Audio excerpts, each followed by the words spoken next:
मुलीला आणि मुलांना माझं एकच सांगणं आहे की तुम्ही दोघ जण एक दुसरे संग प्रेम करीत असले तर तुम्ही असं समजून, जर तुम्ही तुमचा सोडायचा टाइम आला तर तुम्ही पुरी कोशिश करा की लग्न करायची.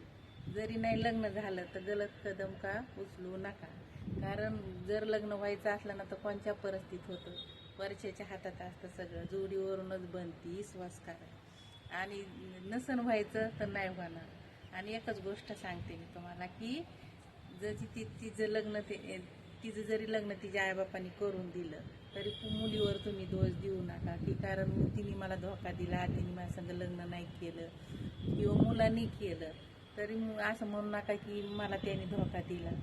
आणि एक गोष्ट अजूनच सांगते मी तुम्हाला की तुम्ही जेव्हा मेसेज करतात किंवा फोटो संग काढतात किंवा तुम्हाला म्हणजे काही पोस्टात तर त्या डिलेट मुलीला तर आई वडील चेक करतात मुलीचे सगळं, म्हणून मुली काही ठेवू शकत नाही. जो मुलगा की लग्न व्हायच्या आधी सगळे पोस्ट डिलीट करतो किंवा मेसेज डिलीट करतो तर ते खरं प्रेम नाही म्हणत. जो नाही करीत त्याला खरं प्रेम म्हणतात. कारण कसं आहे की तो प्रेम करीत असतो ते त्याचे यादी म्हणजे डिलीट नाही करणार. आणि मुलीचं कसं असतं तिचे सगळं, मुलीला कसं बंधनं असतील तर मुलीचं सगळं तपासलं जातं, तिने केलं किंवा नाही केलं त्याचा काही विषय नाही. पण मुलाचं कसं, मुलाचं कोणी तपासित नाही, तपासलं तरी मुलाला एवढं कोणी काही हे करीत नाही.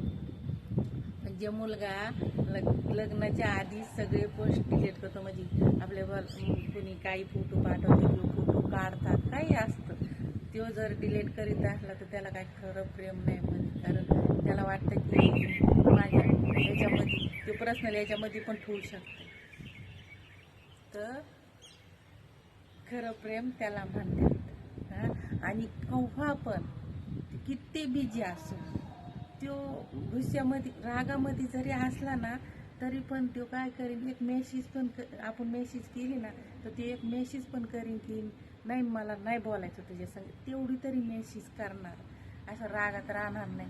आणि ज्या टाइम म्हणजे किती पण याच्यामध्ये बिझी असू द्या तरी आपल्याला म्हणजे हा बाबा मी बिझी असं जरी उत्तर देणार म्हणजे देणार, खरं प्रेम करणार असं. कारण त्याला काळजी लागते की तिने कशाला फोन केला असेल, काय केला असेल किंवा काही असेल, पण ते उत्तर एक सेकंद का होईना ते उत्तर देणार म्हणजे देणार. याला खरं प्रेमी म्हणतात. असं आहे. तर मुलीला म्हणते तिने लग्न किंवा त्याने लग्न